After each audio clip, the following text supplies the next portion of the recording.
Assalamualaikum warahmatullahi wabarakatuh. Selamat berjumpa dengan Pak Amiruddin ZASAG dengan mata pelajaran Prakarya kelas 8 semester 1. Alhamdulillah, kita bersyukur pada Allah SWT, bersolawat kepada Nabi Muhammad SAW. Allahumma sholli ala sayyidina Muhammad wa ala ali sayyidina Muhammad. Baiklah, kita dalam perjumpaan kali ini Bapak akan menyampaikan materi prakarya untuk kelas 8 dengan topik prinsip, ya, jenis dan karakteristik kerajinan bahan lunak. Namun sebelumnya, marilah kita sama-sama berdoa kepada Allah SWT agar kita mendapatkan kemudahan di dalam menuntut ilmu. Berdoa mulai. Bismillahirrahmanirrahim. Alhamdulillahirabbil alamin arrahmanirrahim maliki yaumiddin. Iyyaka na'budu wa iyyaka nasta'in ihdinas siratal mustaqim siratal ladzina an'amta 'alaihim ghairil maghdubi 'alaihim waladdallin. Amin. Allahumma iftah lana hikmataka wa anshur 'alaina rahmataka ya dzal jalali wal ikram. Allahumma inni as'aluka rizqan thayyiban wa 'ilman nafi'an wa 'amalan mutaqabbala. Amin birahmatika. Baiklah, kita memasuki pembahasan yang pada pertemuan kali ini tentang prinsip kerajinan bahan lunak. Jadi bicara soal kerajinan adalah hal yang berkaitan dengan buatan tangan atau kegiatan yang berkaitan dengan barang yang dihasilkan melalui keterampilan tangan, namanya kerajinan tangan.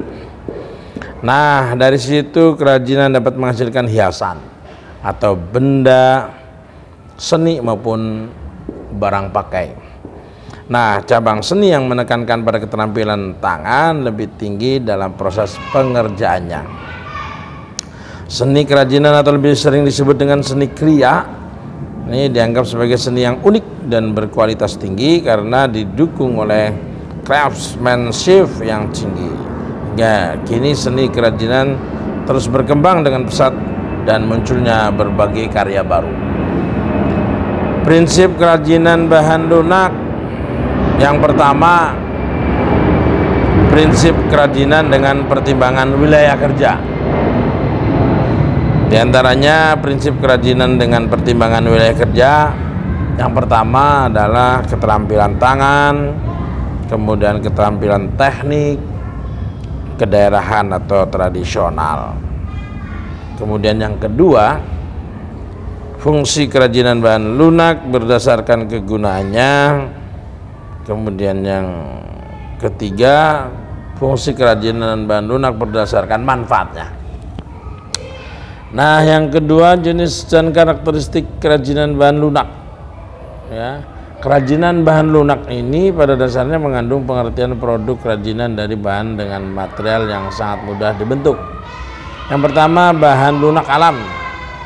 Bahan lunak alami merupakan bahan pembuat produk kerajinan dari bahan lunak yang berasal dari alam. Namun untuk mengolahnya juga menggunakan produk alami tanpa campuran atau perpaduan bahan lain yang terbuat dari buatan. Nah, produk yang dibuat pun juga beragam jenisnya, baik untuk memenuhi kebutuhan pakai maupun hanya sekedar untuk hiasan saja. Nah, di bawah ini ada bahan lunak alami untuk pembuatan produk kerajinan. Nah, ini bahan lunak alami itu diantaranya yang pertama tanah liat, yang kedua kulit, yang ketiga getah nyatu, dan yang keempat flour clay. Nah, adapun yang kedua bahan lunak buatan. Bahan lunak buatan ini jenis bahan yang digunakan dalam pembuatan kerajinan, namun pengolahannya harus melalui proses pelunakan.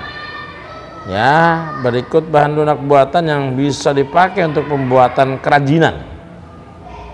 Yang pertama polimer clay dan plastisin. Yang kedua fiberglass. Yang ketiga lilin dan parafin. Yang keempat gips. Yang kelima sabun. Dan yang keenam bubur kertas. Ini adalah 6 macam bahan lunak buatan. Kalau bahan lunak alam ada 4 macam.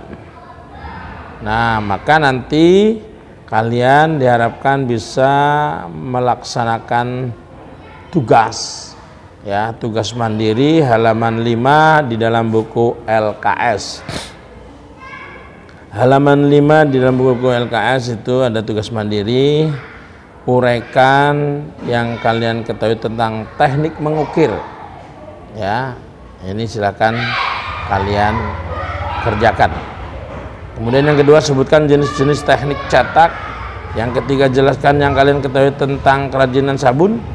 Yang keempat, bagaimana proses pembuatan kerajinan dari bahan gips. Dan yang kelima, apakah yang dimaksud kerajinan serat alam. Cuman 5 saja, ini yang di LKS. Kemudian ada pun yang di buku paket halaman 11. Adapun yang di buku paket halaman 11 ini ada tugas 3. Ini supaya mencari produk kerajinan bahan lunak. Ya, mencari bisa di koran, bisa di majalah, bisa di mana saja. Nanti gambar tersebut ditempel di buku tulis bisa, buku gambar bisa, ya, bisa mencarinya. Kalau nggak bisa digambar. Yang kedua, tuliskan bahan dasar kerajinan bahan lunak. Yang ketiga, tuliskan bentuk kerajinan bahan lunak. Yang keempat, tuliskan manfaat, manfaat kerajinan bahan lunak. Nah, ini boleh ditulis manfaatnya. Nah, itu saja tugas buku paket halaman 11. Terima kasih, selamat belajar. Jangan lupa kalau yang tidak paham, yang tidak jelas, japri dengan Pak Amir saat itu. Kemudian jangan lupa pula absensi diisi. Sayang kalau absensi tidak diisi dianggap tidak hadir. Terima kasih. Mari kita berdoa mensyukuri nikmat Allah Subhanahu wa taala dengan ucapan Rabbi auzi'ni an ashkura ni'mataka allati an'amta 'alayya wa 'ala walidayya wa an a'mala shalihan tardahu wa adkhilni bi rahmatika fi ibadikas shalihin. Subhanakallahumma rabbana wa bihamdika asyhadu an la ilaha illa anta astaghfiruka wa atubu ilaik. Assalamualaikum warahmatullahi wabarakatuh.